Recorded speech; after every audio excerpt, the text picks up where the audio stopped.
الرحيم.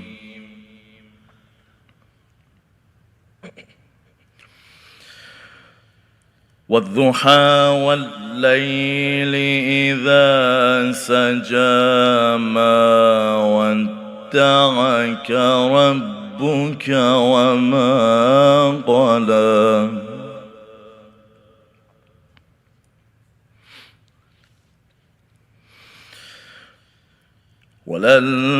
وللآخرة خير لك من الأولى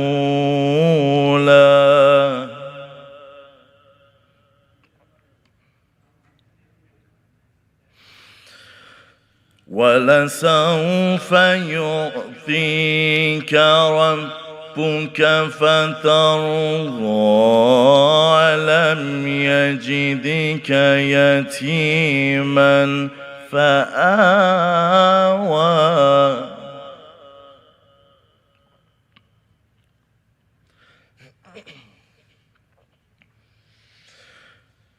والضحى والليل إذا سجى ما ودعك ربك وما قلى وللآخرة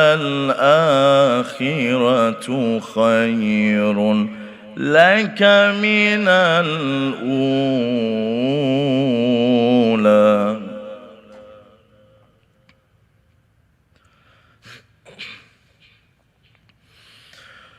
ولسوف يؤتيك ربك فترضى ألم يجدك يتيما فآوى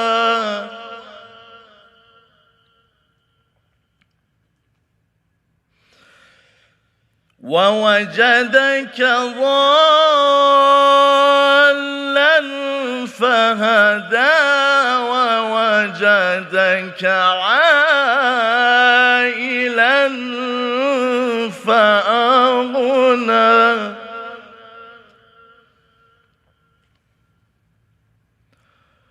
فأما اليتيم فلا تقهر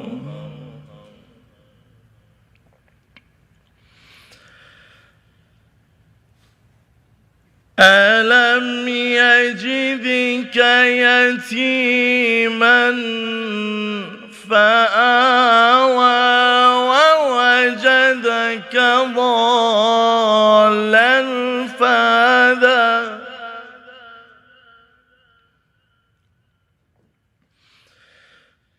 ووجدك عائلا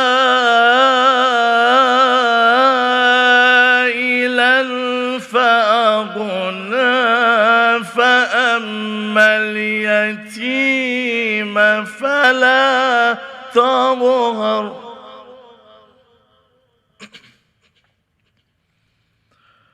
وأما السائل فلا تنهر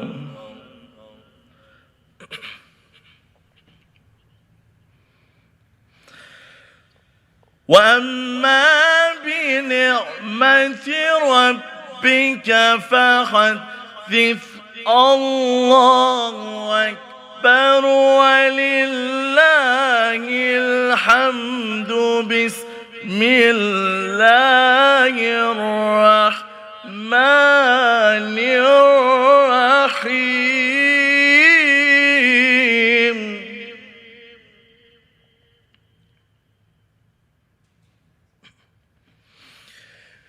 يا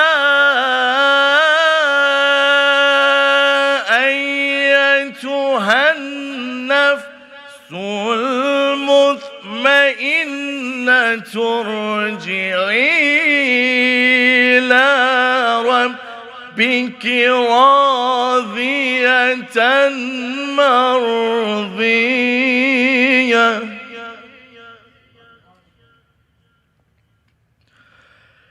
فادخلي في عبادي وادخلي جنتي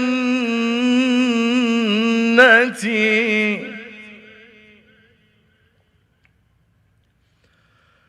يا أيتها النفس المطمئنة ارجعي إلى ربك راضية مرضية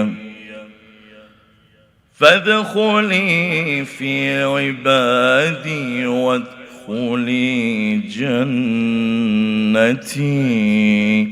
صدق الله العلي العظيم.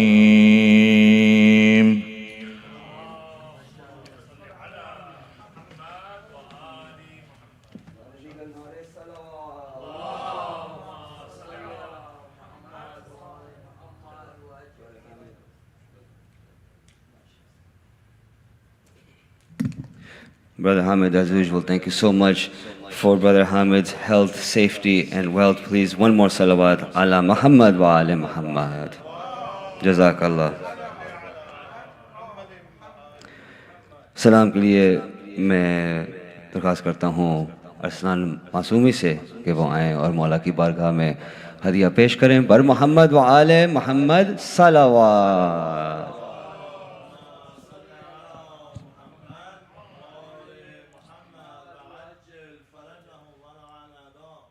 فاتحہ.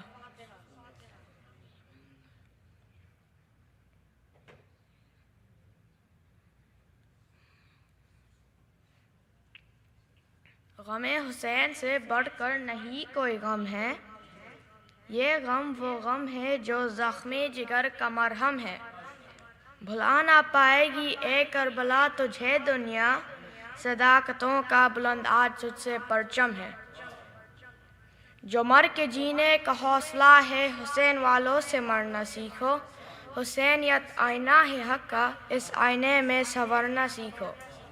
مسافران رہے وفا سے وفا کی تاریخ کہہ رہی ہے، وفا عباس کی ڈگر سے بحسن خوبی گزرنا سیکھو. بھور میں جورو ستم کے گر کر صدا دو عباس با وفا کو، وفا کے پیکر کا نام لے کر غم جہاں سے ابھرنا سیکھو. صلوات.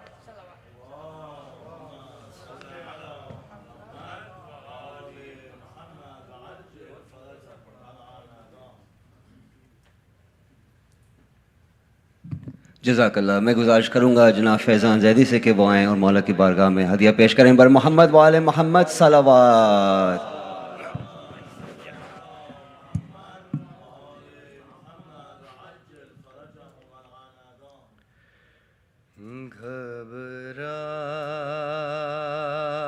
گھبرائے گی زینب،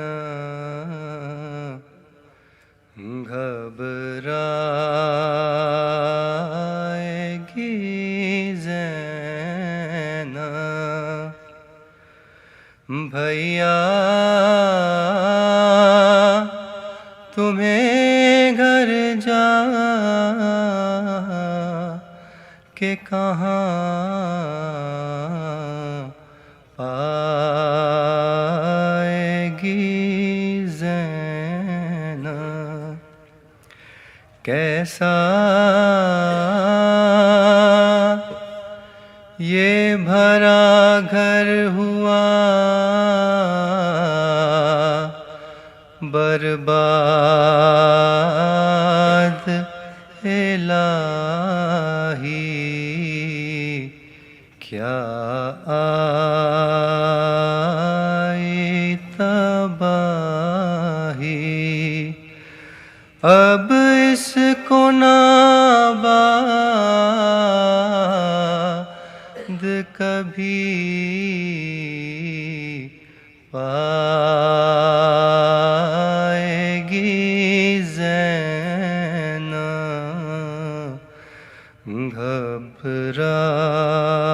گھبرائے گی زینب.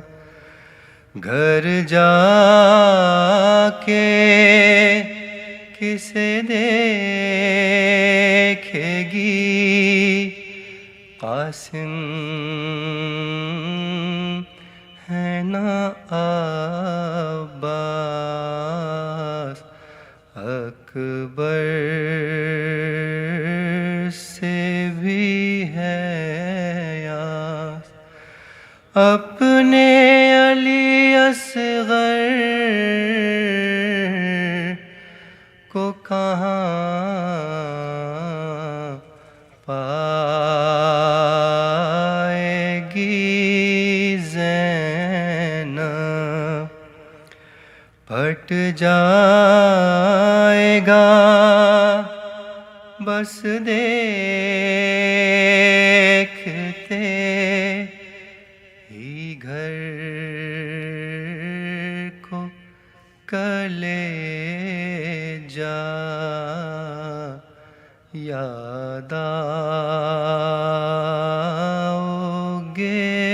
بھیا دل ڈھونڈے گا تم کو تو کہاں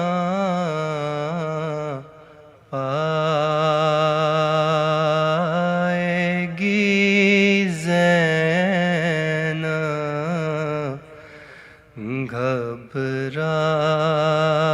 گھبرائے گی زینب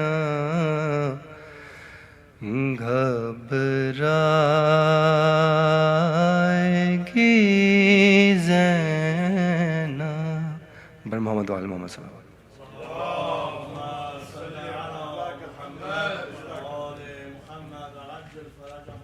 جزاک اللہ فیضان ایک اور صلوات علی محمد وآل محمد.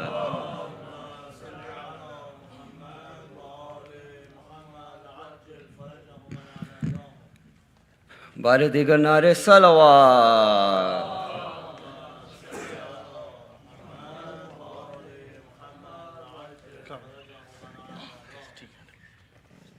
ایک اور صلوات.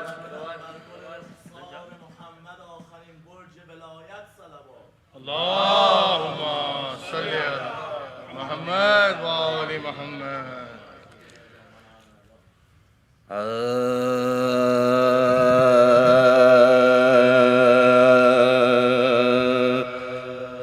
جب حر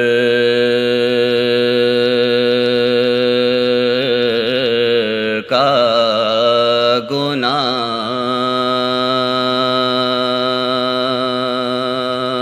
شاہ امم نے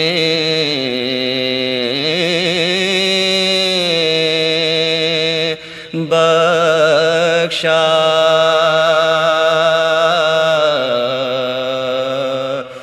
جب حر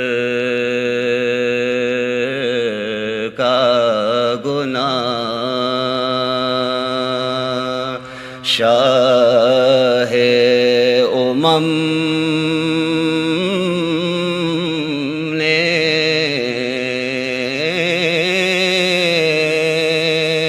بخشا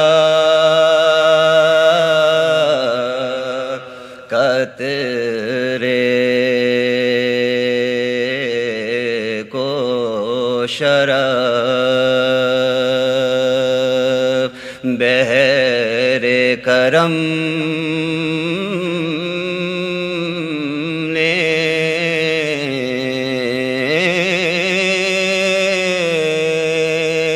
بخشا قطرے کو شرف بحر کرم نے بخشا گردوں سے ندا آئی کہ اے پیارے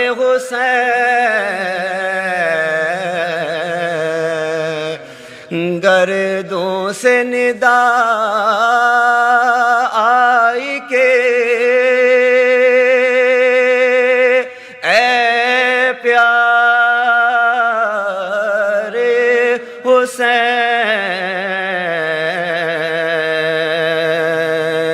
بخشا جسے تو نے اسے ہم نے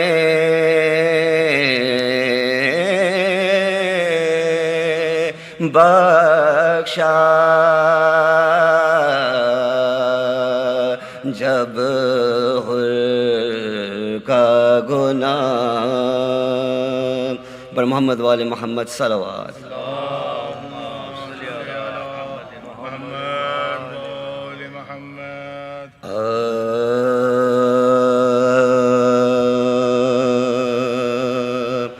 اگر چیرن میں سر اپنا کٹا گیا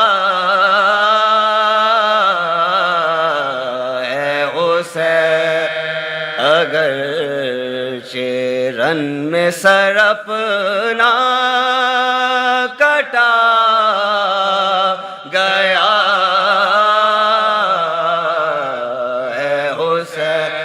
مگر یزید کی گردن جھکا گیا ہے حسین، اگر چیرن میں سر اپنا کٹا گیا ہے حسین، ازل کا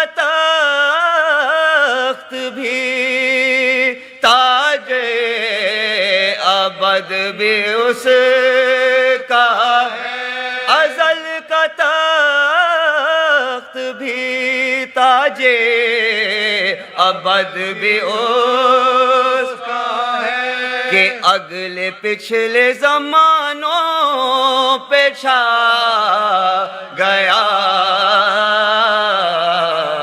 ہے حسین، اگر چیرن میں سر اپنا کٹا گیا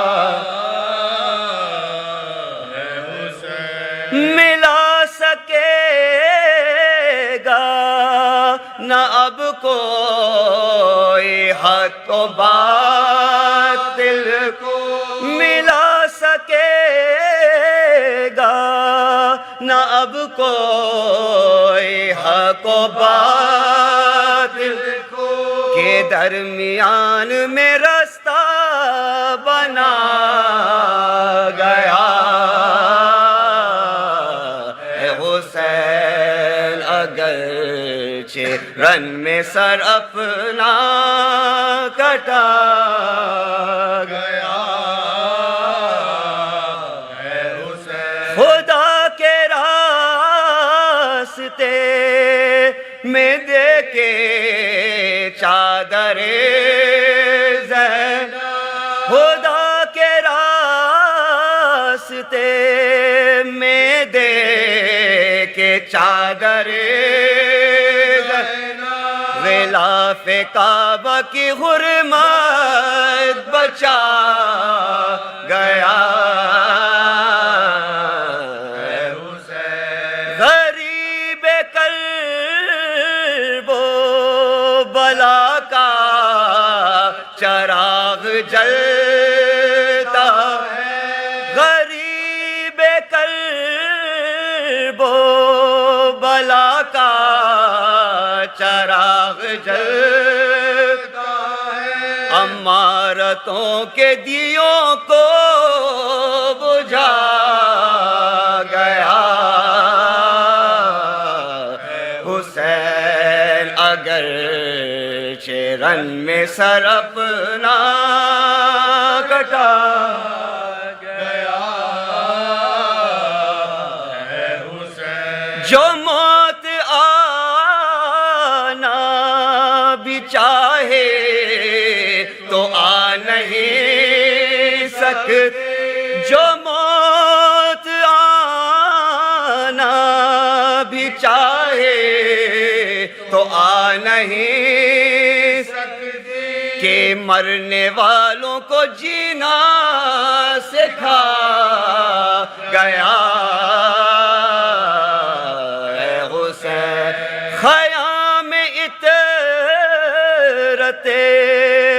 اظہار تو جلے بے خیام اطرت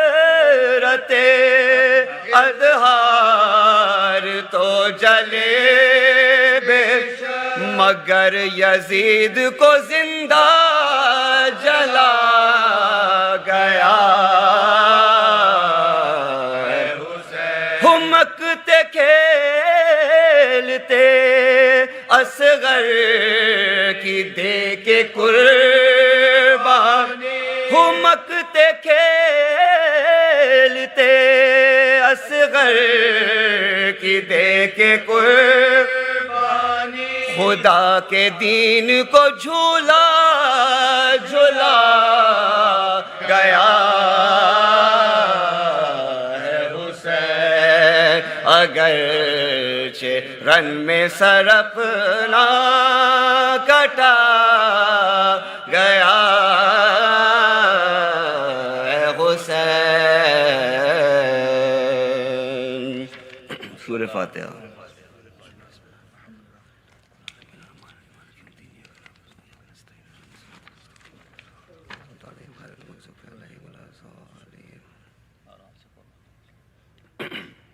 ایک اور صلوات پڑھی اعلیٰ محمد و آل محمد.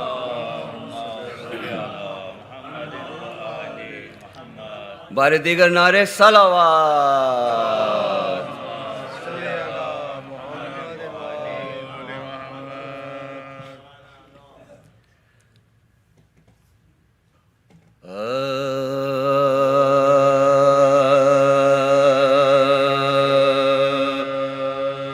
چہلم جو کربلا میں بہتر کا ہو چکا چہلم جو کربلا میں بہتر کا ہو چکا پیوند بے کسوں کے تنوں سر کا ہو چکا اور فاتحہ حسین کے لشکر کا ہو چکا قبروں پہ شور آل پیغمبر کا ہو قبروں پہ شور آل پیغمبر کا ہو ماتم میں 3 روز رہے شور و شین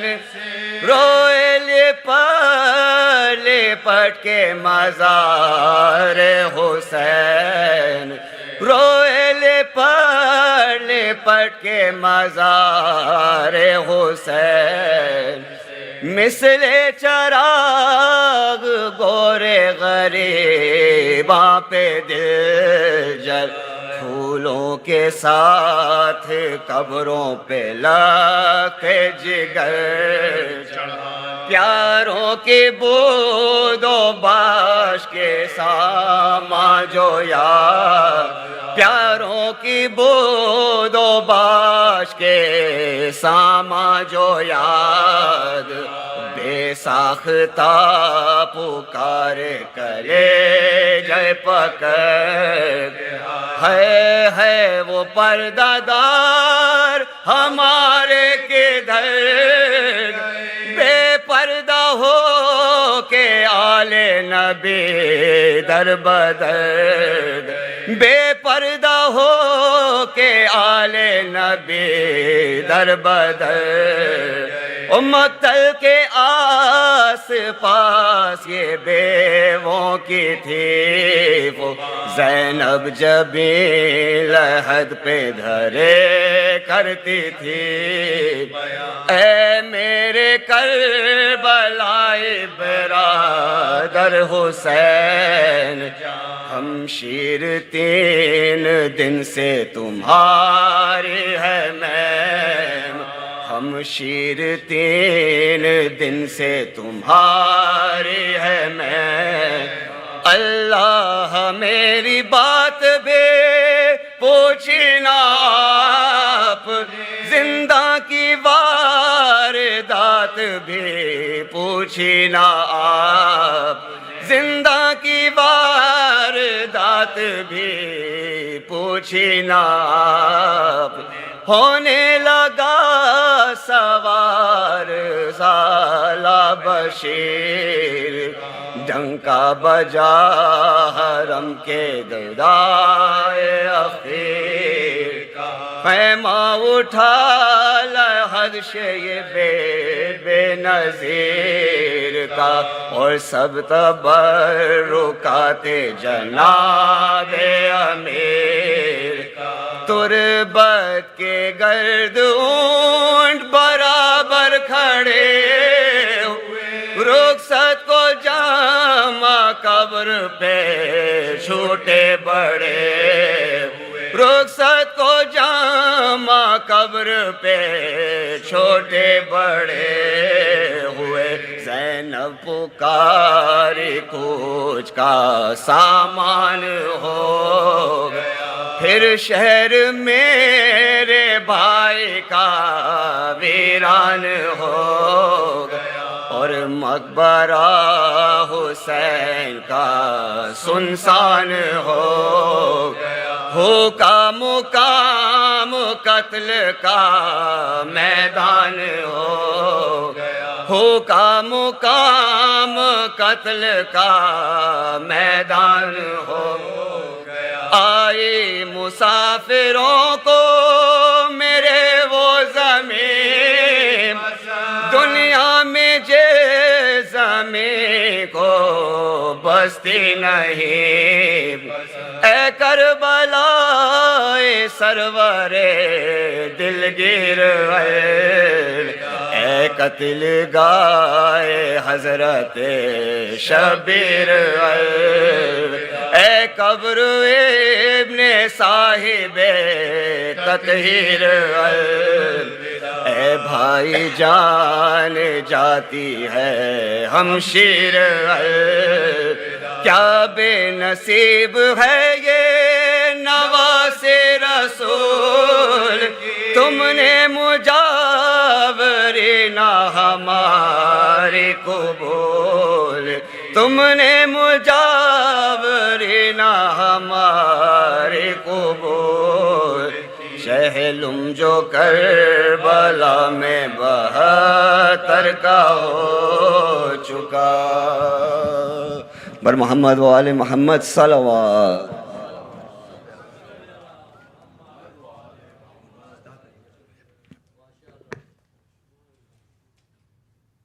صلوات علی محمد و آل محمد۔ اللهم صل على محمد وآل محمد۔ اعوذ باللہ من الشیطان الرجیم، بسم اللہ الرحمن الرحیم۔ السلام علیکم ورحمۃ اللہ وبرکاتہ۔ Today is the day of Arbaeen, the final in this Arbaeen series of majalis here at Masjid-e-Ali alayhi salam. The sponsors for today's program are the following families: Dr. Aftab and Mrs. Najmi Hossein, Mr. Zahid and Mrs. Zahra Hussain, Dr. Rizwan and Mrs. Rana Qazwini, Mr. Manzar and Mrs. Israt Abidi, as well as Dr. Amir and Mrs. Afifa Rizvi. May Allah subhanahu wa ta'ala accept all of their a'mal and aza in these holy nights of Arbaeen. We remember their marhumeen, your marhumeen, and the marhumeen of all mu'mineen and mu'minat. Fatiha. Bismillah ar-Rahman ar-Rahim. Alhamdulillahi Rabbil Alameen. Iyaka na'budu.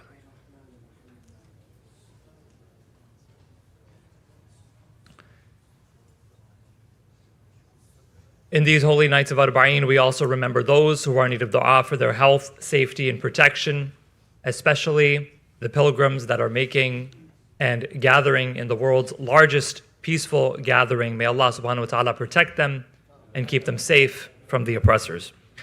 Please recite with me verse number 62 of Surah An-Naml together 5 times.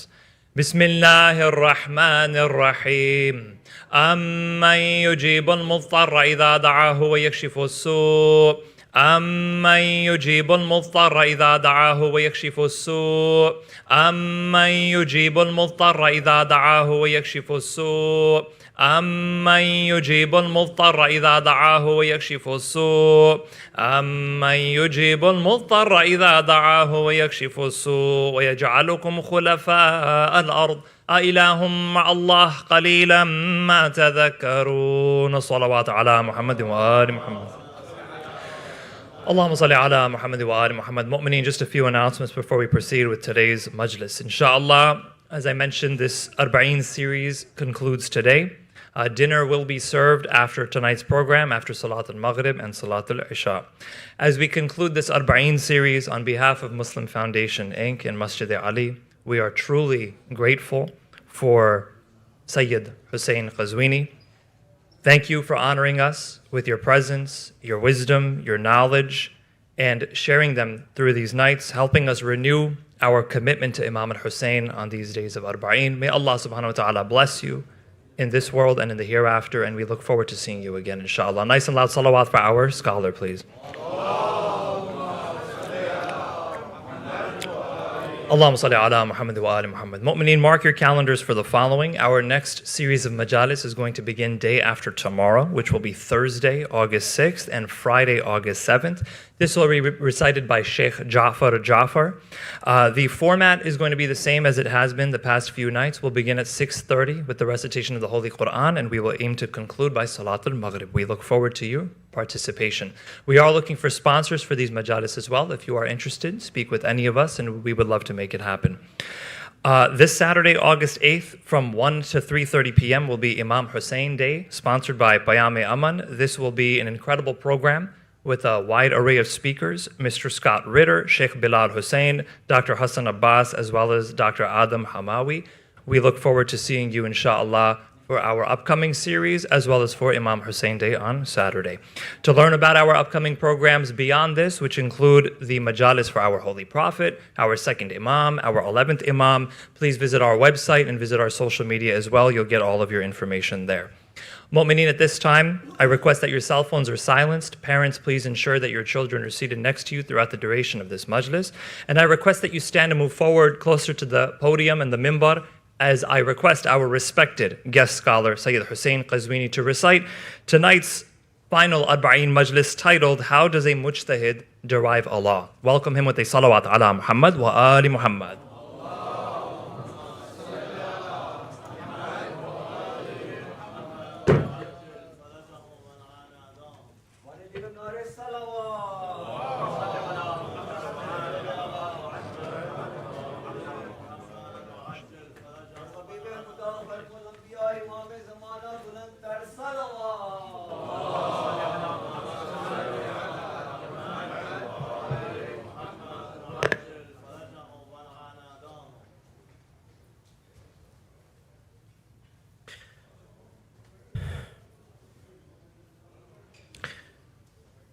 بسم الله الرحمن الرحيم.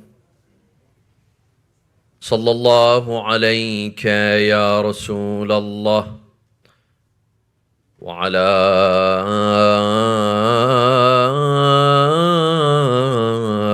أهل بيتك المظلومين. صلى الله عليك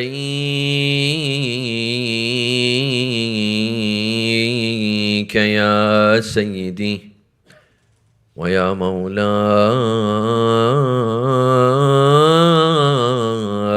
يا أبا عبد الله، يا رحمة الله الواسعة ويا باب نجاة الأمة ويا عبرة كل مؤمن ومؤمنة،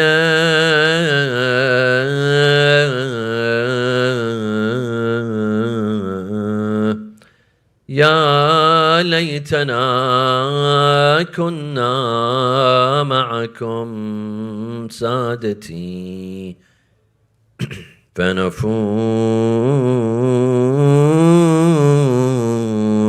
فوزا عظيما. أعوذ بالله من الشيطان الرجيم. بسم الله الرحمن الرحيم.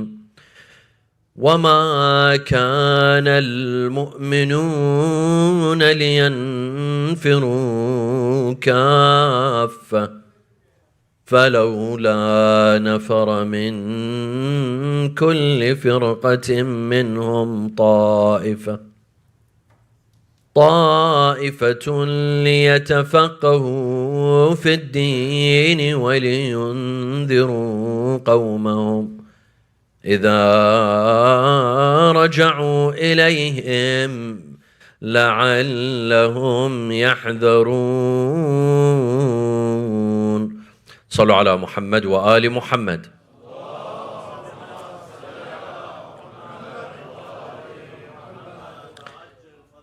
We have respected doctors in the community. We absolutely appreciate what they do. We can't live without doctors. And we know the process of how their job works.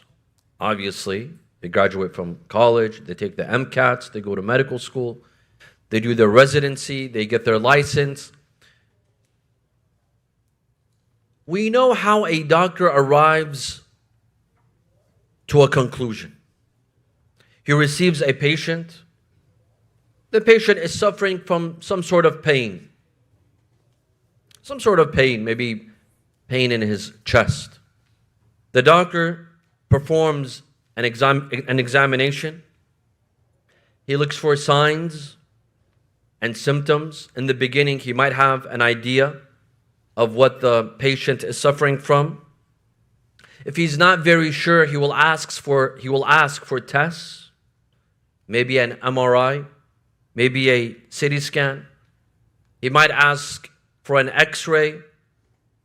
And then he will, with the help of these tests, MRIs, CT scan, he rules out the different possibilities, and usually there's one possibility left.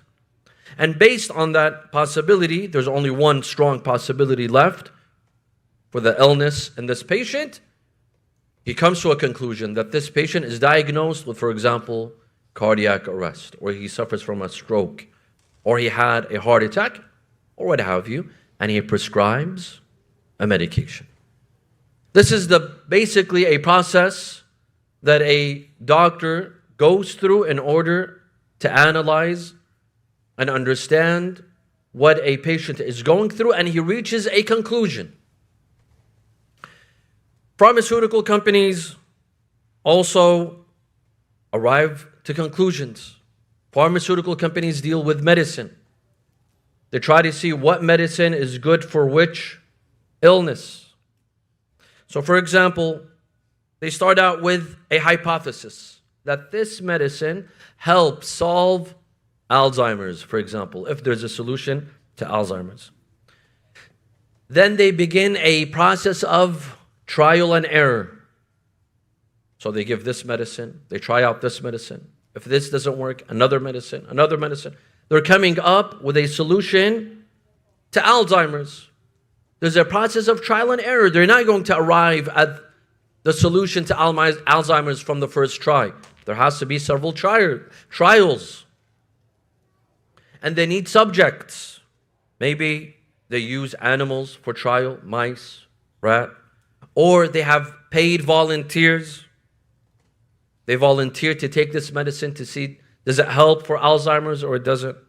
Or maybe they inform their patients that we are trying this medicine on you to see if it works or it doesn't work. Until they arrive at a conclusion after they've submitted this medicine to several number of patients. They either conclude that this medicine works for Alzheimer's or it doesn't work. This is the process that a pharmaceutical company goes through.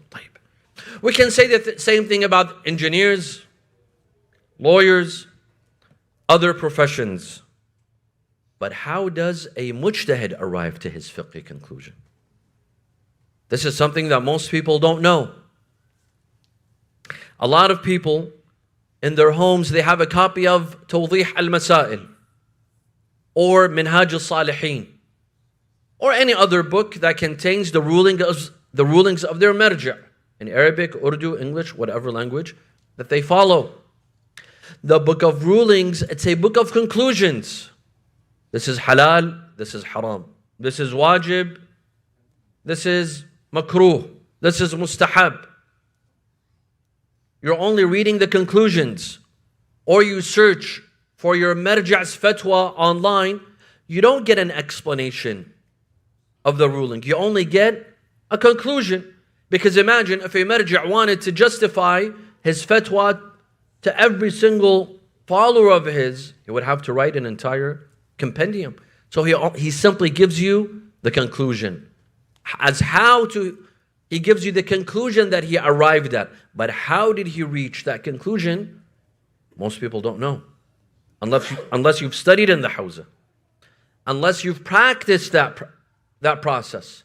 Unless you've seen that process with your own eyes, then you're able to say that he reached this conclusion through this process. Tonight, my dear brothers and sisters, we don't want to talk about how a mujtahid reaches the stage of ijtihad. That's for another lecture. We want to discuss something very specific.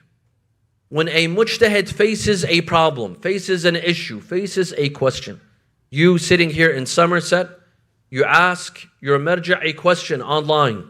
For example, what is the ruling on gelatin?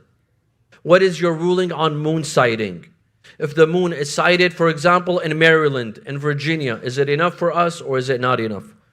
And you receive a fatwa. When the marja' receives this issue and he writes the fatwa, how does he go about arriving at that fatwa? What are the steps that he takes? The doctor takes examinations, tests, MRIs, CT scans. He rules out possibilities. He arrives at a conclusion. What about a marja'? Are there also various possibilities? What is that process that he takes to arrive at a fatwa? And is this process complicated or simple? Sallu ala Muhammad wa ala Muhammad.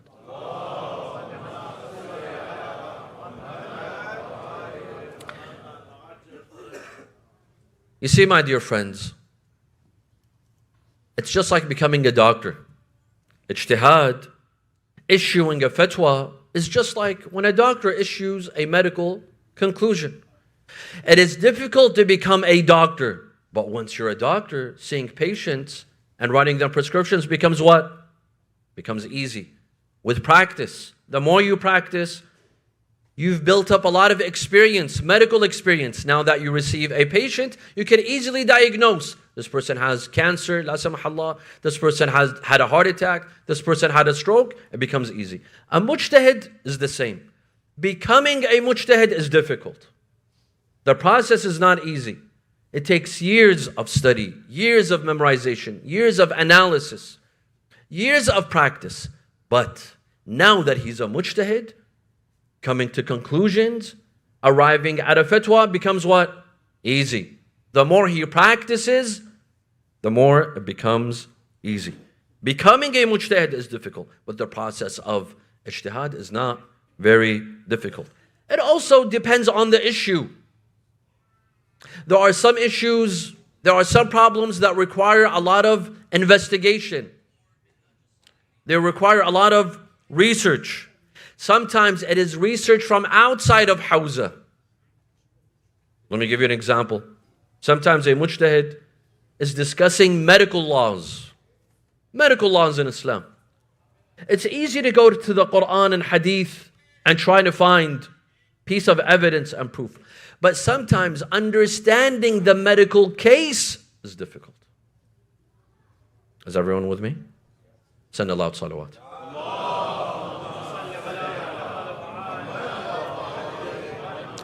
For example, IVF. This has become very common, in vitro fertilization. When a couple cannot have children, either the problem is with the husband, with the father, he needs a sperm donor, or the problem is with the mother, they need a surrogate mother. In order for a mujtahid to pass judgment and to give a fatwa, first he has to understand how the process works. He would need a doctor, a physician to explain to him how the process works either through asking a doctor or researching, investigating. Once he understands the medical process, he's able to issue a fatwa. That becomes easy. Another issue, Bitcoin. These new currencies. A lot of people ask, what is the ruling of the marja? Is it halal? Is it haram? Can we buy Bitcoin? Can we invest? For a mujtahid to tell you, is it halal or is it haram, he first has to understand what it is. What is it? What is Bitcoin? What is this currency? Is it a real currency? Is it a fake currency? Does it really exist, or is it just online? Is it a number? Does it have monetary value? Does it not have a monetary value? Is it like gambling? You're gambling with your money. Does the price go up? Does it come down? First, you have to understand what it is, and then you can issue a fatwa. That process can sometimes be difficult. Understanding the mawdu', the subject matter, can be a bit difficult. Other issues can be very straightforward. For example, what is a mufattar in the month of Ramadan? What constitutes as breaking fast? What doesn't constitute as a breaking fast? That's very straightforward.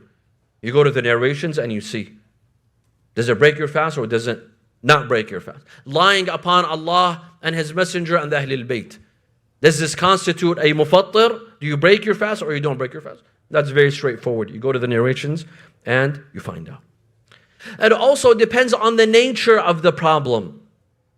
Sometimes there's a lot of narrations. For example, on the topic of Maghrib, Fajr is not an issue, Dhuhr is not an issue, Asr, Isha is not an issue. Maghrib, to know what time is Maghrib, we have over 40 narrations on Maghrib. Is Maghrib with sunrise or is it 12 minutes after sunrise? There's a lot of different narrations. Some of these narrations are conflicting. Ayatollah Sayyid Muhammad Sa'id al-Hakim, rahmatullahi alayh, his view was that Maghrib is at sunset, not 12 minutes after sunset.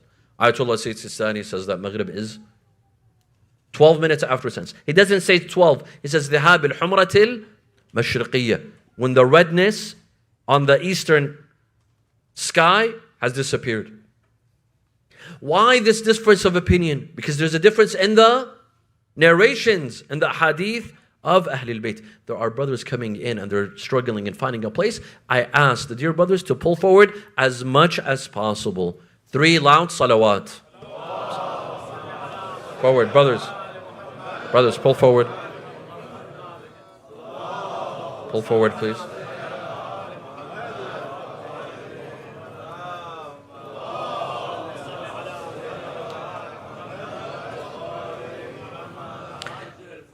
Some matters, my dear friends, are very clear-cut. They're very simple. Let me give you an example. Is a doctor is a doctor held responsible if he makes a mistake? For example, if he injures his patient, or he gives him the wrong medicine, or under surgery, the person dies, or he loses a limb, is he responsible? Does he have to pay diya, blood money? Here in America, there's insurance. You have to be paying insurance. But in an Islamic country, or let's say insurance did not exist, are you as a doctor responsible for the care of your patient if you performed a mistake? Or you didn't perform a mistake. You performed a surgery very fine, but the person dies. Are you responsible? Here there's a hadith, very clear cut. The hadith, موثقة السكوني. من تطبب أو تبيطر فليأخذ البراءة من وليه وإلا فهو له ضامن.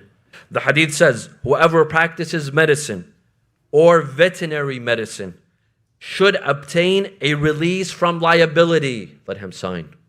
Let him get a signature. That in case that I die, or my child dies, or my pet dies, you are not responsible. Let him get a signature. The Imam was telling us this 14 centuries ago.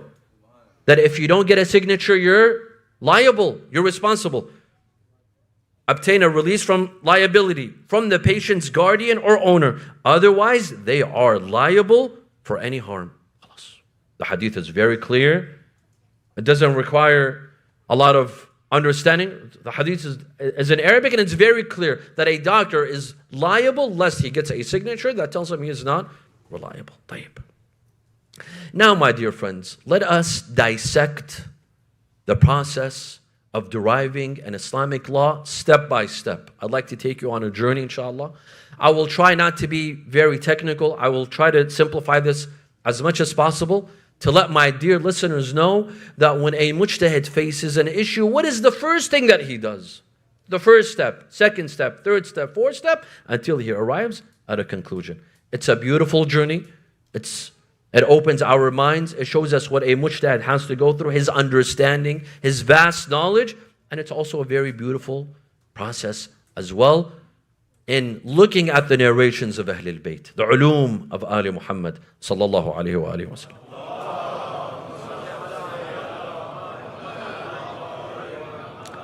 Step number one. When a mujtahid faces any issue, any problem, any mas'ala, first, he looks for what the aql says. Number one, reason. Reason. Does reason have a role here? Does reason have a saying here? If it doesn't have a saying, he skips step number one. Have you seen some applications? It says, if yes, answer the following questions. If no, skip to the second question. The scholar first asks, does aql play a role here? If it does, we stop for a minute. If it doesn't, skip to step number two. There are some mas'alas where aql plays a role. Let me give you an example. Is it wajib upon you to save a human life? Is it wajib? The Quran says he who saves a human life has saved the entire humanity, but it doesn't say it's wajib. It doesn't say it's haram to take a human life, but it doesn't say it's wajib to save a human life. It says, if you do, good for you. But it doesn't say it's wajib. But who says it's wajib? Aql. Aql says that it is wajib if you are capable of saving a human life. Any human life. Lest he's a muharib. Lest he's someone that wants to kill you. Or someone that deserves to die. That's for another matter. Who deserves to die? That's another matter. But if it's someone innocent, even from Ahlul Kitab, Christian, Jewish, Ahlul Kitab, they're not in war with you. They're not at war with you. You have the ability to save their lives. You have to save their life. Whether you're a doctor or you see an accident on the freeway and you're able to help them out of their car, save their life. Here, you don't need a hadith or a verse from the Holy Quran. Here, aql says save a human life. You have to save a human life. If you are capable of, you save that human life. So here we find that aql has a position. Aql says save that human life. The second step a mujtahid has to take is that he has to come to the Quran to see, is there anything in the Quran that contradicts with aql or not? Because if there's a contradiction, we take whom? We take the Quran. If there's no contradiction, we go to the second step. Is there any hadith that contradicts this aqli ruling, this ruling by the aql? If there's no contradiction, not from the Quran and not from hadith, we issue a fatwa. A mujtahid issues a fatwa based on what? Based on aql, based on reasoning, that the saving of a human life is wajib. And this was the opinion of Sayyid al-Khoi rahmatullah alayh.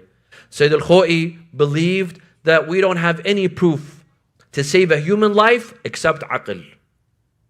Aql. Our aql tells us, reason tells us that if you see a human life suffering and you are able to save that life, you must do so based on aql.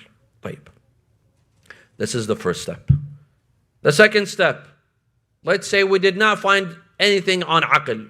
Aql is silent on this subject. Aql is silent on this subject. We move to what? The Holy Quran. We see what does the Holy Quran say on this subject. If there is a verse very clear, not ambiguous, clear on the Holy Quran, we stop for a minute. If the Quran does not discuss this subject, we skip to step number 3. If the Quran discusses the subject, we examine the verse. Is it clear? Is it ambiguous? Is there a hadith that specifies this verse? Because sometimes we have verses that are general, but there's a hadith that what? Specifies it, translates it, explains it to us. We can't take the verse if there's a hadith that specifies the verse. What do I mean by specify? The verse that we talked about a couple of nights ago. Allah Azza wa Jal says, وَطَعَامُ الَّذِينَ أُوتُوا الْكِتَابَ حِلٌّ لَكُمْ. The food of the people of the book is halal for you. Well, this is very general. The food of the people of the book. So this includes lamb, beef, chicken, fish. But hadith tells us that food here means what? Wheat, barley, the grains, al-hubub, wheat, barley.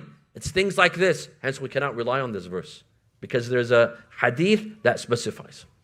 Sometimes no, there's no hadith that specifies. The verse is general. We may rely on the verse. Let me give you an example. Sallu ala Muhammad wa ala Muhammad.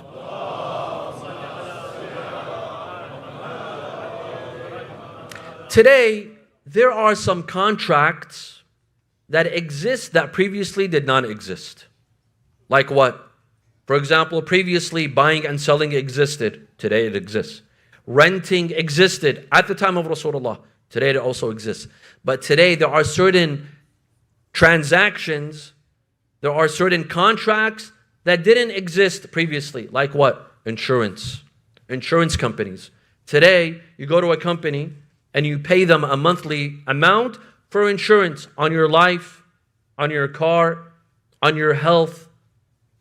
Insurance companies. This is a contract between you and an insurance company. I pay you, for example, $500 a month, but you insure my life, my house, my car, my whatever. Is this valid? Is this valid? Well, what if you don't end up going to a hospital for the next 5 years, but you're paying them?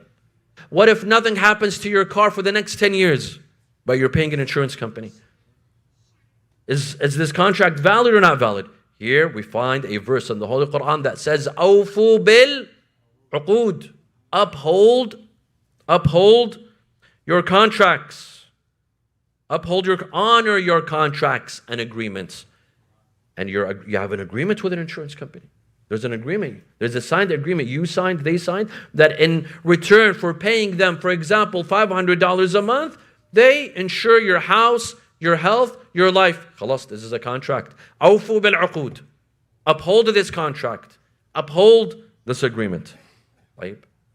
This is step number 2. First, step number 1 was that we see what does aql say. Step number 2 is that we see what does the Quran say. If there's a verse, if there's a hadith that specifies the verse, we take the hadith. Otherwise, if there's no specification and the verse is very clear, there's no argument, there's no debate on the meaning of the verse, we rely on the verse and we issue a fatwa based on this verse. Step number 3. Now let's say that the Mujtahid did not find anything in aql and reason and did not find anything in the Holy Quran. Where does he go now? Now he looks for qawa'id fiqhiyya, jurisprudential laws, jurisprudential principles. When aql has nothing to say and the Quran has not covered the subject, here a Mujtahid has to find a general hadith known as qa'ida fiqhiyya. Qa'ida fiqhiyya, a general hadith. For example, we have qa'ida fiqhiyya like there is no harm in Islam. La dharara wa la dharara fil Islam. This is a qa'ida fiqhiyya. For example, I'm just giving examples. Do not take them as a fatwa from me. This is just an example for academic sake. Let's say the holy month of Ramadan comes in and someone is diabetic, or someone suffers from colon illness, or a lady is pregnant and she fears that fasting will harm her or her baby. This person who's diabetic, he's afraid that fasting will harm him. He asks a Mujtahid, what should I do? A Mujtahid sees that there is a jurisprudential law. La dharara wa la dharara fil Islam. There is no harm in Islam. He will tell him, don't fast this year. You may fast next year. And you may perform qadha. Later in the year, you may make up that fasting.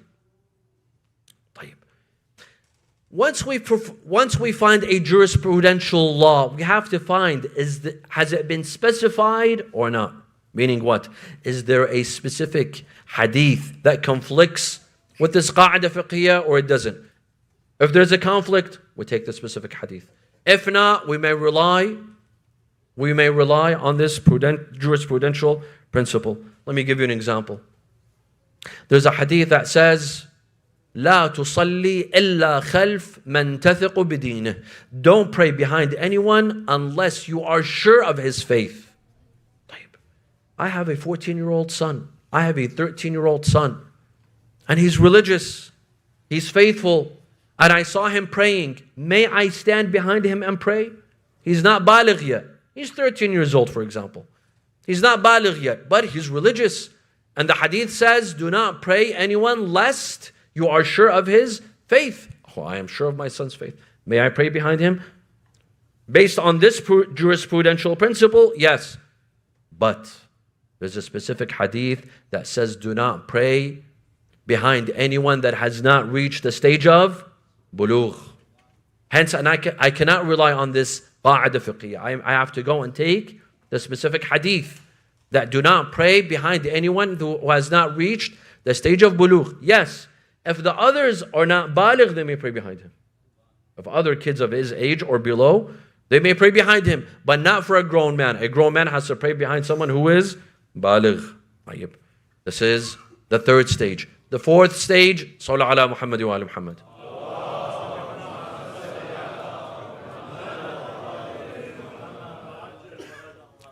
Here, a mujtahid did not find anything in aql. Reason has nothing to say about this. Quran has nothing to say about this, has not covered the subject matter. Nor is there a jurisprudential principle, qa'ida fiqhiyya. Here we go to what? Hadith. We go to specific hadith. We pick up the book Al-Kafi, Al-Tahdhib, Al-Istibsar, Man la yahdhuruhu al-faqih. Any of these four sources of hadith, and we try to look for our issue, our problem in these books. Has hadith addressed this issue or has not addressed this issue? Let me give you an example. Because whenever I have to give an example so that it becomes clear. Let's say that one of our Sunni brothers and sisters converts to Shi'ism, becomes a Shi'i Imami. Someone heard my lecture on Shi'i beliefs in Bukhari and Muslim and decides to convert to Shi'ism. Tayyib. We tell him, you are welcome to Shi'ism. The first thing he will ask is, do I have to redo my salah and fasting and hajj and all of my a'mal? Do I have to redo or I don't have to redo? What is the answer? No. But what is the proof? What is the proof and evidence for this? Here there's a hadith. Sahihatu ibn Udayna. كتب إلي أبو عبد الله. Imam al-Sadiq wrote to Umar ibn Udayna. أن كل عمل عمله الناصب في حال ضلاله أو حال نصبه ثم من الله عليه وعرفه هذا الأمر فإنه يؤجر عليه ويكتب له. If a Nasibi, imagine if a Nasibi converts to Shi'ism, let alone someone who's not a Nasibi. Imam Sadiq tells him that if a Nasibi opens his eyes and converts to this school of thought, then Allah subhanahu wa ta'ala will reward him, and he needs not repeat any of his a'mal except one. What is that? There's one. If you can tell me, I'll give you a prize after the lecture. What is that? Who said that? Zakat. Ahsant. Ahsant. Now I have to think of the prize because I just said it without thinking. Except zakat. Ahsant, my dear brother. Except why? Because the hadith says, لأنه وضعه في غير موضعه وإنما موضعه أهل الولاية. Because zakat only goes to the people of wilayah. And he gave his zakat to someone who does not have wilayah. So he will only have to repeat his zakat. All of the rest of his a'mal, his prayers, his fasting, although he broke his fast before Maghrib, sahih. Hajj, sahih. His salah, sahih. Although he prayed Maghrib before the time, sahih. Khalas. This is a specific hadith. A third time, my dear brothers and sisters, I kindly ask you with 3 loud salawat. This time, try to pull forward as much as you can. Wa sallu ala Muhammad wa ali Muhammad. Please pull forward. Pull forward, please. There's a lot of room. There's a lot of room here. Please pull forward.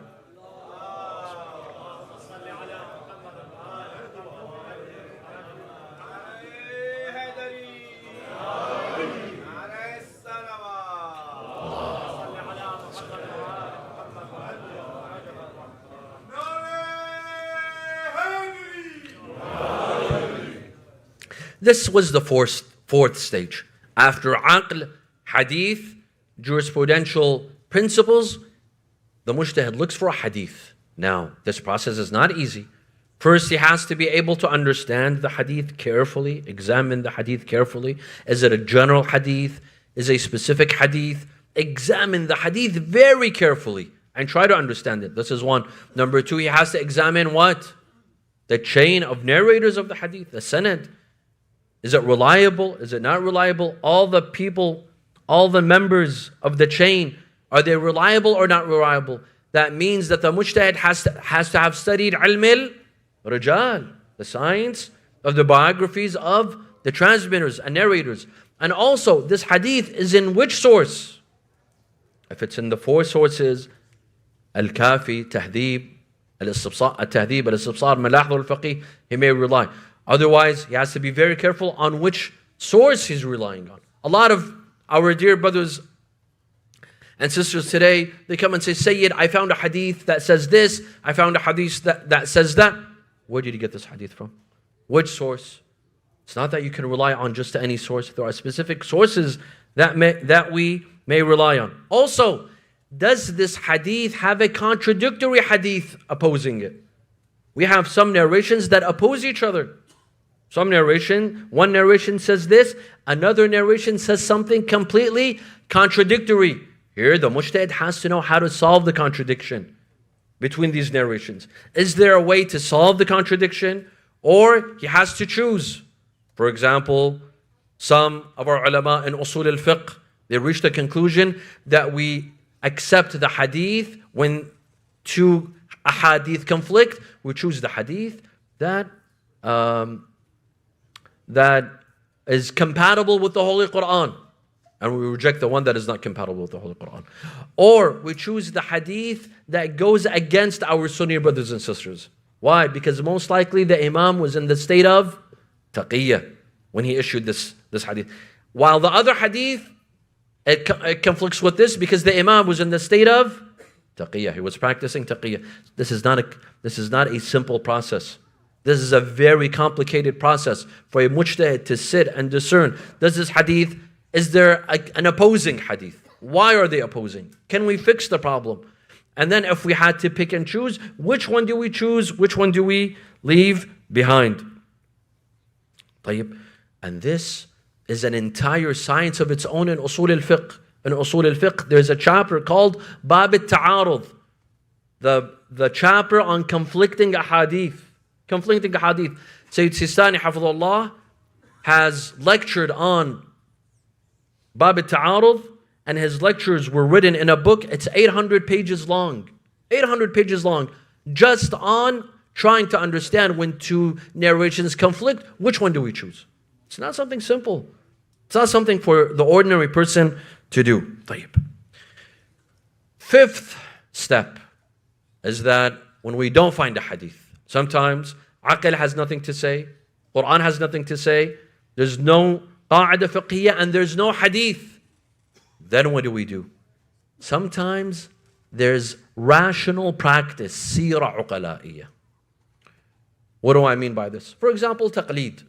Taqleed, the Quran alludes to taqleed. فَلْيَتَفَقَّهُ فِي الدِّينِ وَلِيُنذِرُوا قَوْمَهُمْ إِذَا رَجَعُوا عَلَيْهِمْ. Some say, no, this verse is not very clear on taqleed. For example, Sayyid Sistani, he says this verse is not very clear on taqleed. What about narrations? Narrations, some might be weak, some might have a weak chain of narrators. Does that mean we don't have any proof on taqleed? No, we do. Seerah uqala'iyya. Rational practice. What does that mean? We see all the uqala, all the rational people in the world, they refer to the experts in every field. In medicine, they refer to the experts. In law, they refer to the experts. In engineering, they refer to the experts. If you're, for example, an accountant, you're not going to become a doctor and an engineer and a lawyer. If you have a legal issue, you'll see a lawyer. If you have a medical issue, you'll see a doctor. If you have an accounting issue, you'll see an accountant. You refer to the experts. When it comes to faith and religion, it's the same. We refer to the experts. Who are the experts? Mujtahideen, the fuqaha. This is called rational practice, sira uqala'iyya. This sira uqala'iyya, the imams, they saw rational people, they refer to the experts, and they did not say no. That means the imams approved of this rational practice. That means they approved of taqleed in faith and religion, because it's a rational practice. And hence, our ulama, they say that taqleed is wajib. The number one proof is this rational practice, sira uqala'iyya. The ahadith and verses, they come second. But the number one proof and evidence is sira uqala'iyya. This is one. Let's say there's no sira uqala'iyya, there's no rational practice. Is there any other proof that we may use in the process of ijtihad? Yes. There's something called the practice of the religious community. Sometimes the issue at matter, there's no hadith, there's no verse, there's no rational practice, there's no qa'dah fiqhiyah. But it's the practice of the religious community. Let me give you an example. Shaving one's beard. Is it halal or is it haram? Our ulama say, as a necessary precaution, ihtiyat wujubi, do not shave your beards. And today I also tell the brothers who shave their beards, as a necessary precaution, do not shave your beards. And you'll look nicer too. And you'll save money on the barber as well. Here, we have some narrations. We have some narrations on shaving, not shaving one's beard. But some of these narrations are weak in isnad.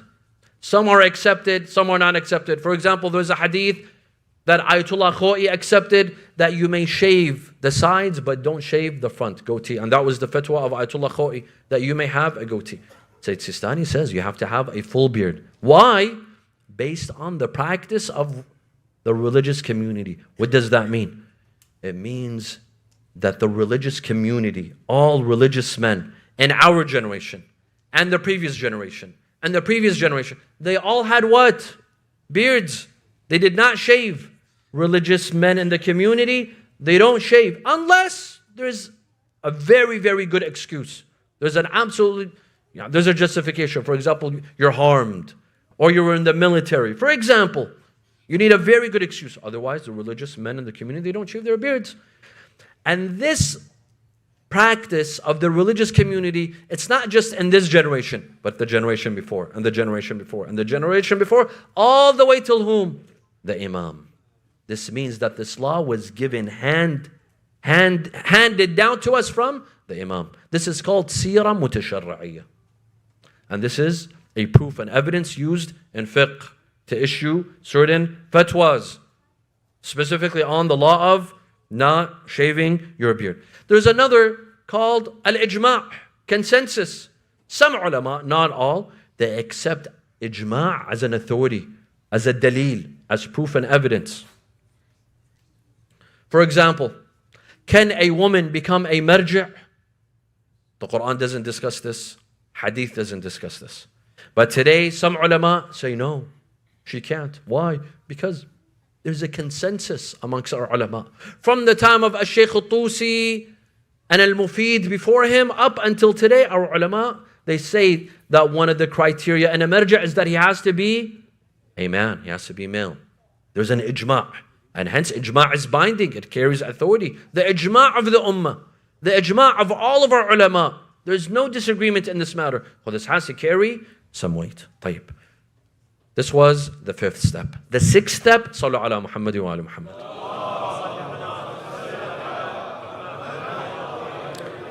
And the sixth step, we don't find anything, not in rational practice, not in the practice of the religious community, and not in ijma'. Here, the mujtahid goes to procedural principles. Al-usul al-amaliyah. Procedural principles, but they're just it's a procedure. that a mujtahid has to follow. It's not a hadith that tells him this is the fatwa. No, it's simply a procedure that he has to follow. Here there are 4 procedural principles known as al-usul al-amaliyya al-arba'a. Al-istishab, al-bara'a, al-ihtiyat, al-takhir. Very quickly. Al-istishab says that if you were certain of something and you later doubted, build upon your what? Your yaqeen, your certainty. And do not invalidate your certainty with doubt. Let me give you an example. If you were certain that you had wudu, in the morning you performed wudu. Later on during the day, you doubt whether do you still have wudu or not. You say what? Insha'Allah, I have wudu. This is based upon istishab. The principle of istishab. Do not break your certainty with doubt. This is when you have certainty. If you don't have certainty, the second principle is bara'a. Bara'a says that if you were in doubt of whether something is wajib or not wajib, haram or not haram, bara'a says that everything by default is lawful. It is not wajib and it is not haram. By default. Unless you have proof, unless there's a hadith, unless there's ijma', unless there's sirah uqala'iyya that tells us it is wajib or haram. Otherwise, everything by default is halal. Everything by default is tahir. Let me give you an example. You go to a restaurant in the morning and you ask for eggs. And then for a second you say, wait a second, I just requested eggs. What if they bake the eggs, they boil the eggs in the same pan that they boil what? Or bake? Bacon, for example. Should I ask? Need I ask or not? Asat al-Bara'a says what? You don't have to ask. You are not buying meat. You are buying eggs.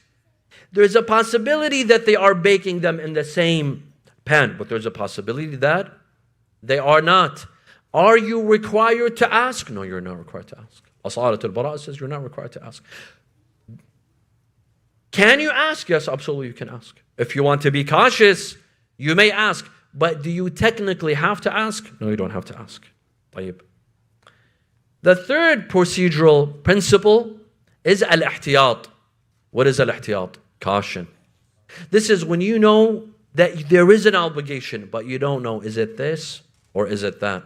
You have to perform them both. If someone missed a salah, but he doesn't know, was it dhuhr or was it asr? Or, no, let's change the example. If he knows he missed a salah, it's either fajr or maghrib. What does he do? He does them both. He has to do them both. If he has 2 pieces of clothing only, he doesn't own anything else other than 2 pieces of clothing, and one of them is najis, and it's now time to pray, what does he do? What does he do? He prays in them both. He prays once in this clothing, and then he prays again in another. This is called ihtiyat, caution. The fourth procedural principle is called at-takhir. You have an option. This is when you face 2 possibilities, either haram or wajib. Either haram or wajib. Let me give you an example. Sunday is either, for example, is either the last day of Ramadan or the first day of Sha'ban. The first day of Shawwal.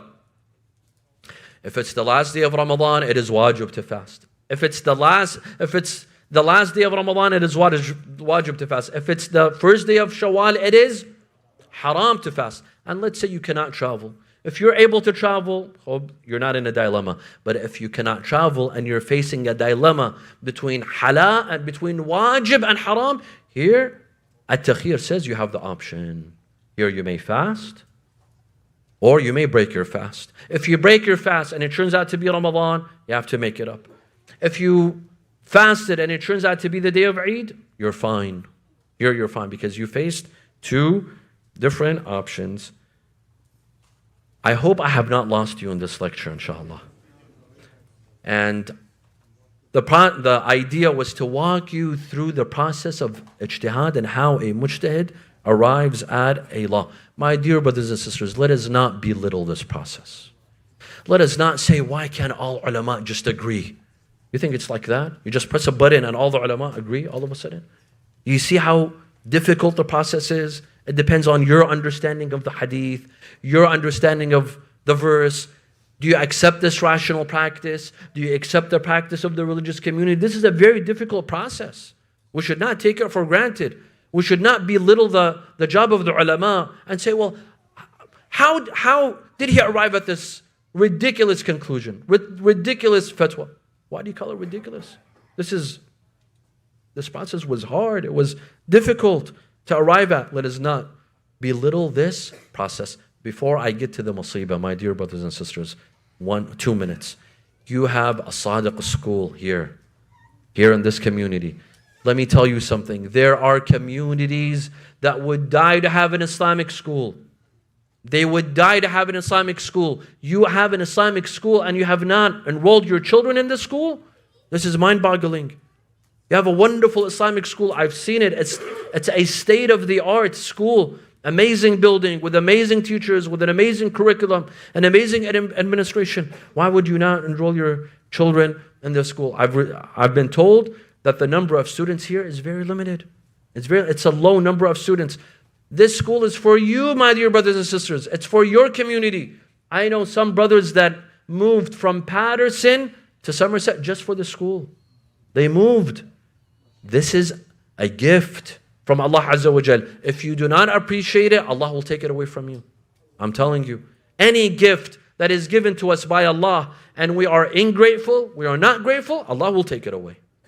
Today, when our children, my sons and daughters and your sons and daughters are facing so many dangers in school, Allah subhanahu wa ta'ala brings us this beautiful school, Imam Sadiq school, and we don't enroll our children. What's your excuse? What's your excuse? It's worth it. Commuting, it's worth it. The money, it's worth it. You're saving your children. This is an investment for your children. If you have not enrolled, please today after the majlis, go and enroll your children at a Sadiq school. This is for you. It is for your community. It is for the well-being of your children. Wa sallu ala Muhammad wa ala Muhammad.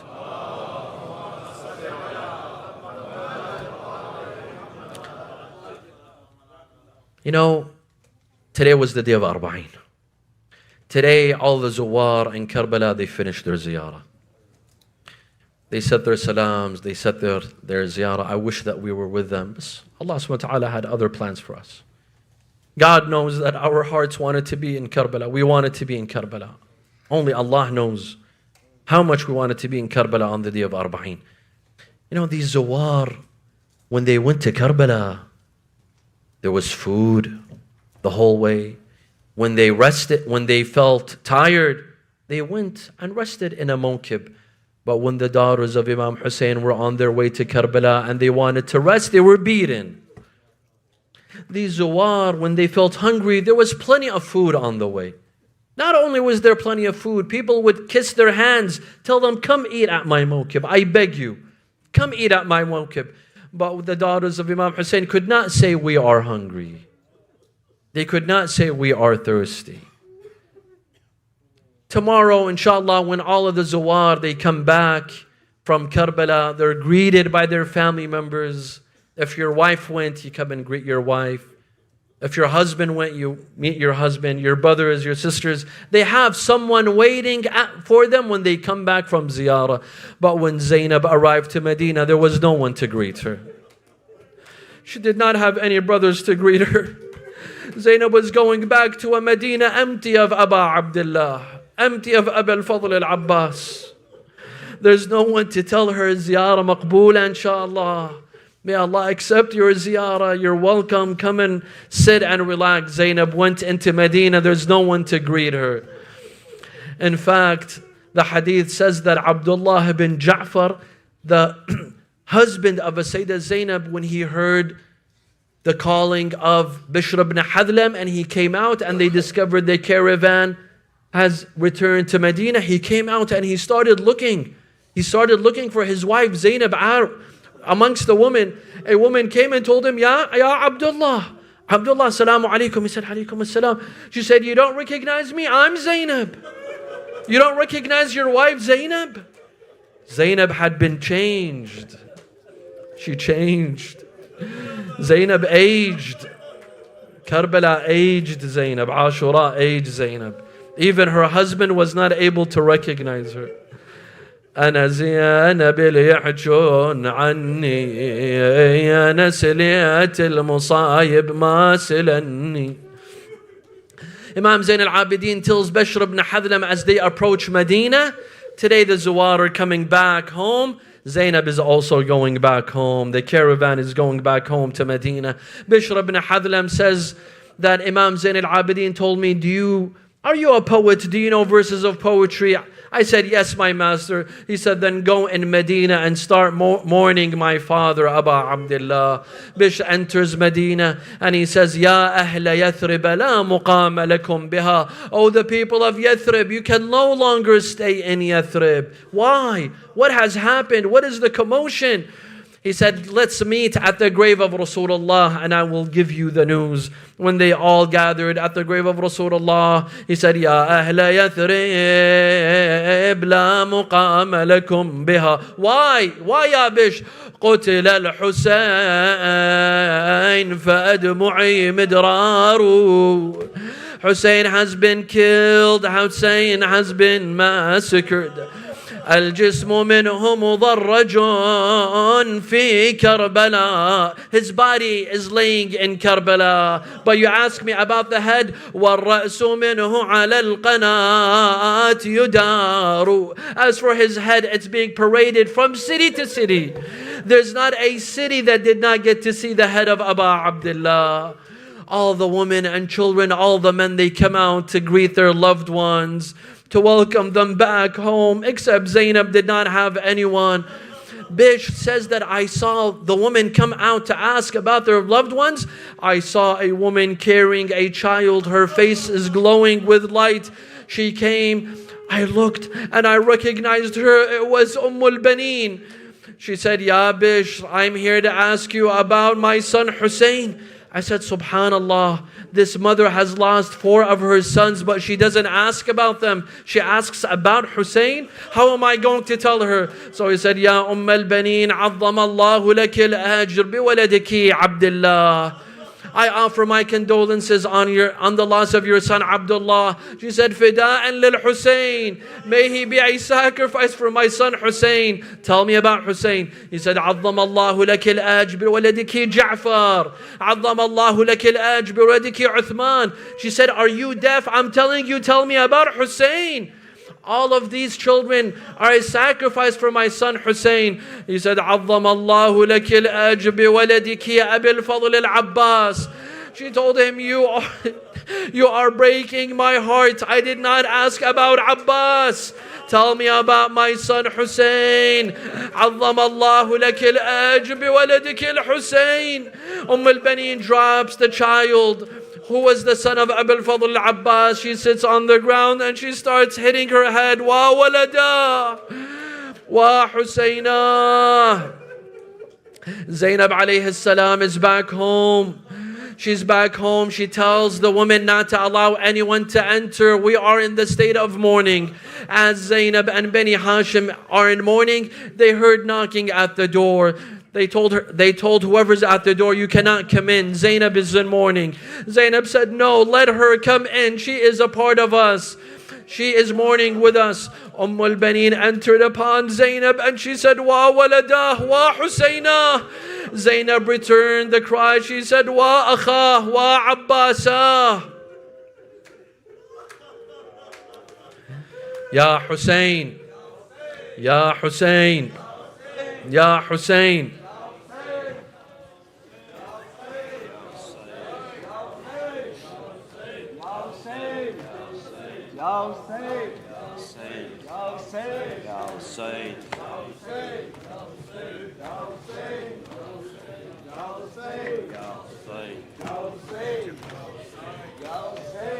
आज भी ज़ैनब की आती खैर सदा भाई हुसैन। आज भी زینب کی آتی ہے صدا بھائی حسین، تیرا چہرہ تیری آنکھیں بھول کب پائی حسین، آج بھی زینب کی آتی ہے صدا بھائی حسین، چلتے ناقے سے گرایا خود کو جلتی ریت پر، چلتے ناقے سے گرایا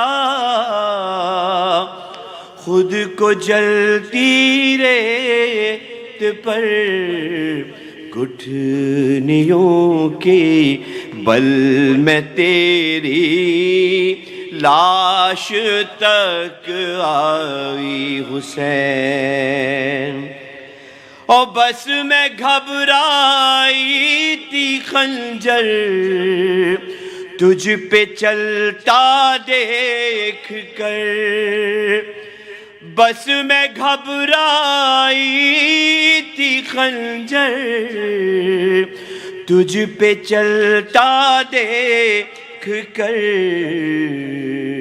پھر کسی مشکل میں گر کر میں نہ گھبرائی حسین، آج بھی زینب کی آتی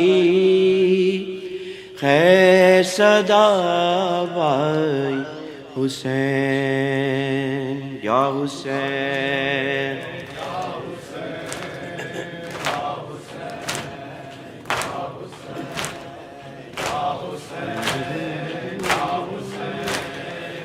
جنگل میں بھرے گھر کو لٹا آئی ہے زینب، اے شہر مدینہ جنگل میں بھرے گھر کو لٹا آئی ہے زینب، اے شہر مدینہ، جنگل میں بھرے گھر کو لٹا آئی ہے زینب، اے شہر مدینہ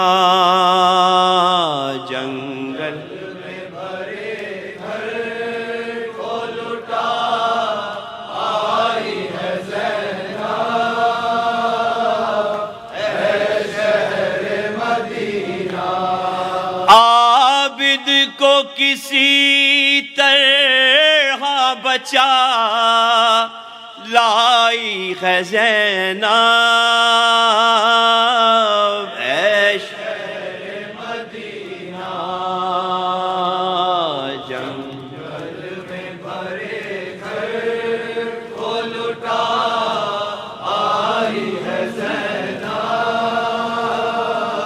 اے شہر مدینہ، بندوا کے رسل ہاتھوں میں اور خود بے سنا کر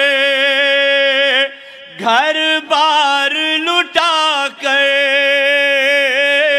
گھر بار لٹا کر، گھر بار لٹا کر، دیوار بڑے کفر کی ڈھا آئی ہے زینب،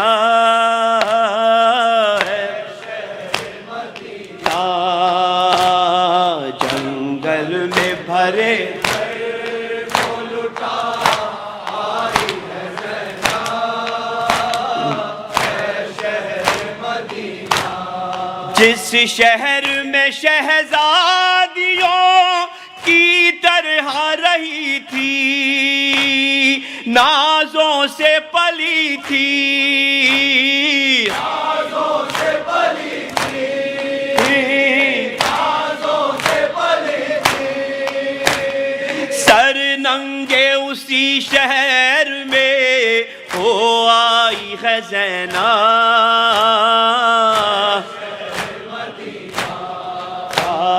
جنگل میں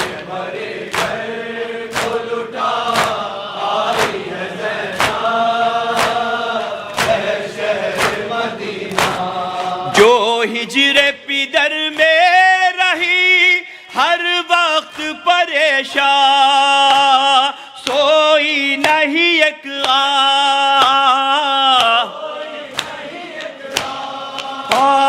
سوئی اس بچی کو زندہ میں سلا آئی ہے زینب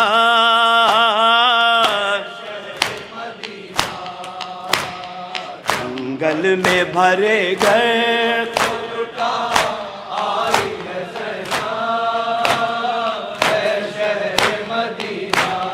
دھارستی بہت بھائی کو جس بھائی کے دم سے دل پھٹتا ہے غم سے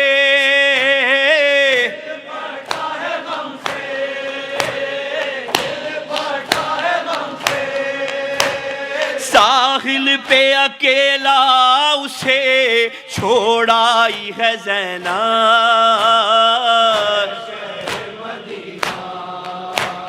جنگل میں بھرے گئے کو لٹا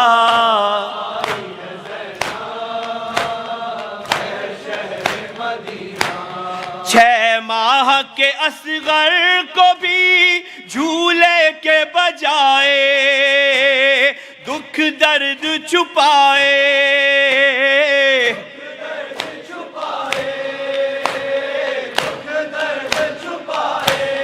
آغوش میں تربت کے سلا آئی ہے زینب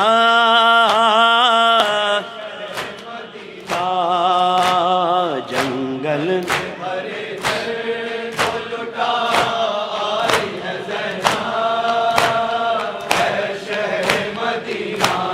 تھے یونو محمد جو میری آنکھوں کے تارے ماموں کے دلارے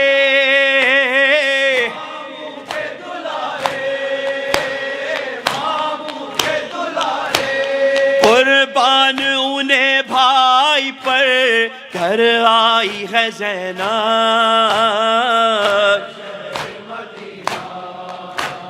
جنگل میں بھرے گھر کو لٹا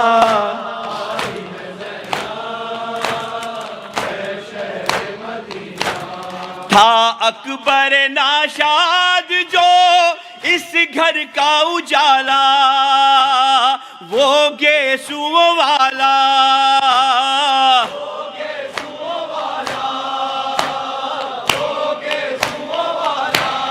مرقد میں اکیلا اسے چھوڑ آئی ہے زینب مدینہ جنگل میں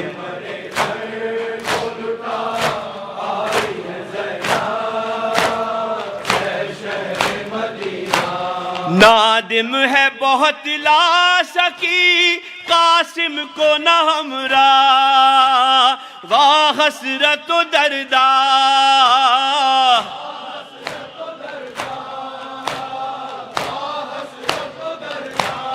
کبرا کو مگر ساتھ لیے آئی ہے زینب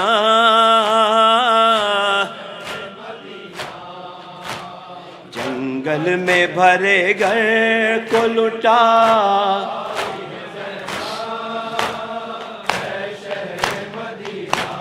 پانی جو پیے اہل وطن پیاس نہ بھولے منہ اشکوں سے دھو لے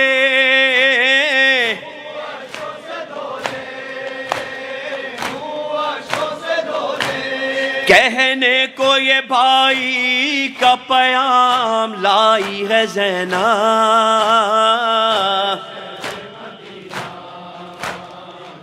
جنگل میں بھرے گھر کو لٹا آئی ہے زینب کس وقت خدا جان قدم نکلے تھے گھر سے چادر چھینی سر سے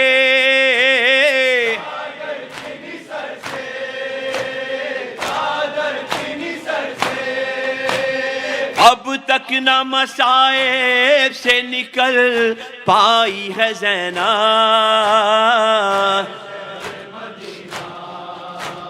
جنگل میں بھرے گھر کو لٹا